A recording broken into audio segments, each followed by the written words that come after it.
Hello friends, स्वागत है आप सबका आपके अपने यूट्यूब चैनल पर। आज हम लोग इतिहास के महत्वपूर्ण प्रश्नों की सीरीज में हिस्ट्री का प्रैक्टिस से 20वां प्रैक्टिस से सॉल्व करने जा रहे हैं। अब तक जिन्होंने पिछली क्लासेस नहीं देखी है, आप उन क्लासेस को एक बार ज़रूर देखिए। सारे इंपॉर्टेंट क्वेश्चंस आपको करवाए गए हैं और यहाँ से आपके एग्जाम में प्रश्न आना बिल्कुल ही अनिवार्य है, मतलब आएगा ही आएगा हमारी क्लासेस से आपको प्रश्न। देखिए, आज इसके पहले हमने 25 प्रश्न करवा दिए हैं पिछली क्लास में और अभी 26वां प्रश्न से स्टार्ट करते हैं। देखते हैं, रविन्द्रनाथ टैगोर को नोबेल पुरस्कार कब दिया गया था? इनके रविन्द्रनाथ टैगोर को नोबेल प्राइज कब मिला था? इंपॉर्टेंट प्रश्न है। देखिए, यहाँ एक बहुत ही इंपॉर्टेंट है ये क्वेश्चन। ठीक है, देखते हैं। उत्तर हमारा 1913 होगा, 1913 में। और ये पीसीएस जे में यानी कि जज की क्लास में, जज के एग्जाम में पूछा गया 2017 में। ठीक है, ना सिर्फ पीसीएस जे में यानी कि अन्य एग्जाम्स में भी इसको पूछा गया है। तो रविन्द्रनाथ, बात है कि रविन्द्रनाथ टैगोर को नोबेल प्राइज़ कब मिला था? 1913 में मिला था। किस लिए मिला था? इनकी रचना है गीतांजलि के लिए रविन्द्रनाथ टैगोर को 1913 में क्या मिला था? नोबेल प्राइज़ दिया गया था। ये है रविन्द्रनाथ टैगोर जी। ठीक है, 27वां प्रश्न है, बम्बई त्रिमूर्ति के नाम से किन्हें जाना जाता है? वेरी इंपॉर्टेंट प्रश्न है यह। ठीक है, यह है मेहता। ठीक है, एफएसटी मेहता, फिर ये तैलंग और उसके बाद से बदरुद्दीन तैयब। ये तीन लोगों को क्या, यानी कि मेहता, तैलंग और तैयब जी को किस नाम से? बम्बई त्रिमूर्ति के नाम से जाना जाता है। और प्रश्न देखिए कितना इंपॉर्टेंट है, यूपीपीसीएस मेंस 2017 में ये प्रश्न पूछा गया है। ठीक है, आगे बढ़ते हैं 28वें प्रश्न की तरफ। 28वां प्रश्न है, किसने अखिल भारतीय हरिजन सेवक संघ की स्थापना की? 1932 में स्थापना किया। सबसे पहले प्रश्न बन गया कि हर भारतीय हरिजन सेवक संघ की स्थापना कब हुई? 1932 में हुई। अब किसने किया था? महात्मा एम के गांधी यानी कि महात्मा गांधी ने किया था। और ये यूपीपीसीएस मेंस 2017 में पूछा गया प्रश्न है। अगला प्रश्न है 29वां प्रश्न, ईस्ट इंडिया कंपनी एक असंगति है, परंतु यह उस व्यवस्था का भाग है जहां सब कुछ ही असंगत है। किसने कहा था? तो यह किसने? लॉर्ड मैकाले ने कहा हुआ था। ठीक है, और ये पीसीएस प्री 2017 में पूछा गया प्रश्न है।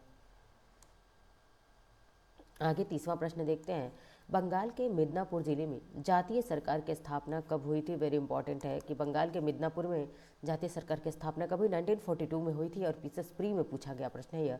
आगे देखते हैं 31वां प्रश्न, जो कि बेहद इंपॉर्टेंट प्रश्न होने वाला है आप सबके लिए। देखिए, 31वां प्रश्न है, सुभाष चंद्र बोस के राजनीतिक गुरु कौन थे? तो कौन थे? CR दास यानी कि चित्तरंजन दास जी थे। और ये RO प्री 2017 में पूछा गया प्रश्न। बात करें अगर हम चित्तरंजन दास की, तो इन्होंने मोतीलाल नेहरू जी के साथ मिलकर 1923 में, ठीक है,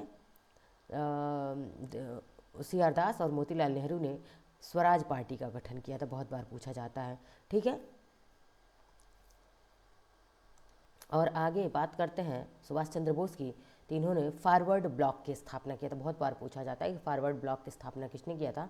सुभाष चंद्र बोस जी ने किया था। और साथ ही साथ इन्होंने INC यानी कि इंडियन नेशनल कांग्रेस के हरिपुरा और त्रिपुरी इन दो अधिवेशनों का क्या किया था?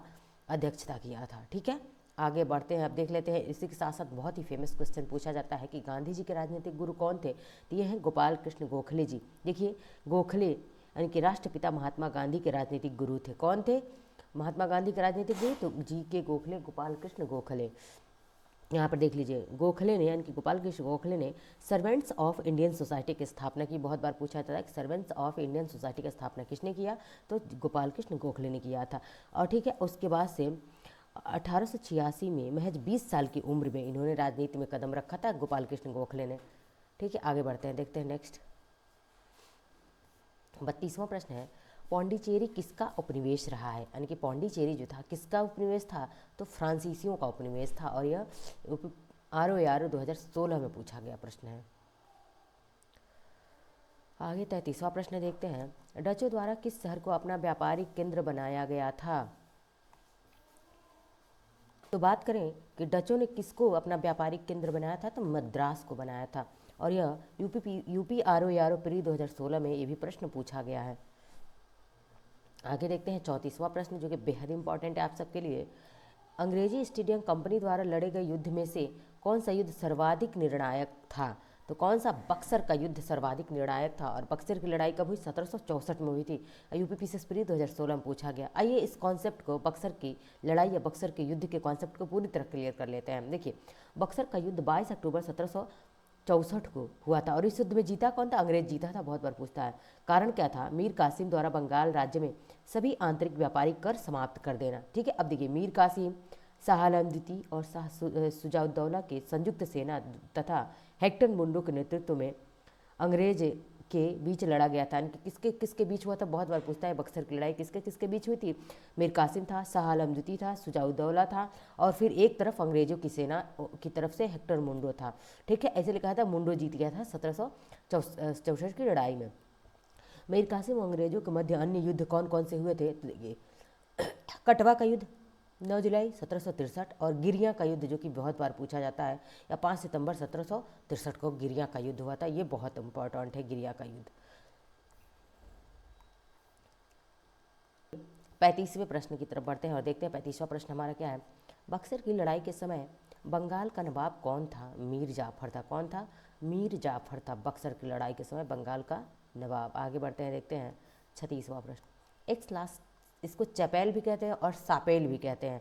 तो एक लास्ट चपेल की संधि 1748 का संबंध किससे है? वेरी इंपॉर्टेंट प्रश्न है आप सबके लिए।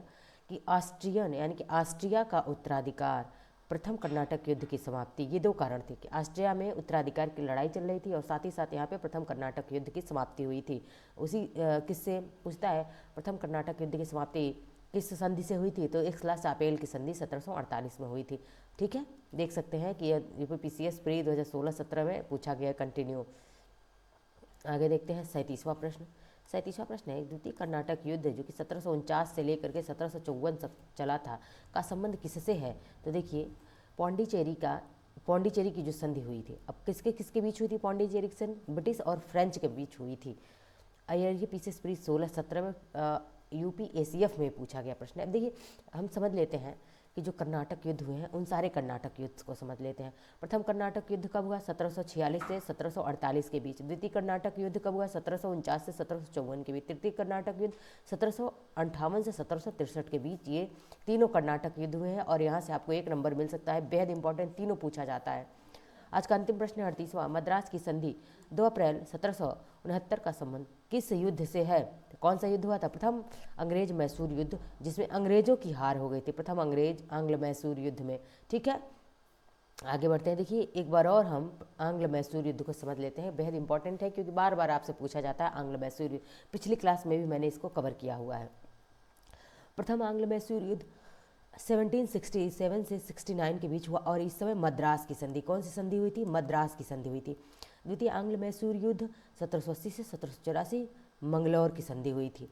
तृतीय आंग्ल मैसूर युद्ध 1790 से 92 के बीच हुआ था और इस समय जो है श्रीरंगपट्टम की संधि हुई थी, अंग्रेज और टीपू सुल्तान के बीच हुई थी। चतुर्थ आंग्ल मैसूर युद्ध 1799, इस समय क्या हुआ था? टीपू सुल्तान की मृत्यु हो गई थी। तो ये थी हमारी क्लास के साथ बने रहिए। और देखिए, जितनी भी हमारी क्लासेज हैं, जाके आप प्लेलिस्ट में सारी क्लासेस को देख सकते हैं। बेहद इंपॉर्टेंट क्लासेज हैं और मैं यहाँ से आपकी क्लासेज जो है डायरेक्ट क्वेश्चंस आपको हमारी क्लासेस से देखने को मिलेंगे। मिलते हैं नेक्स्ट लेक्चर में।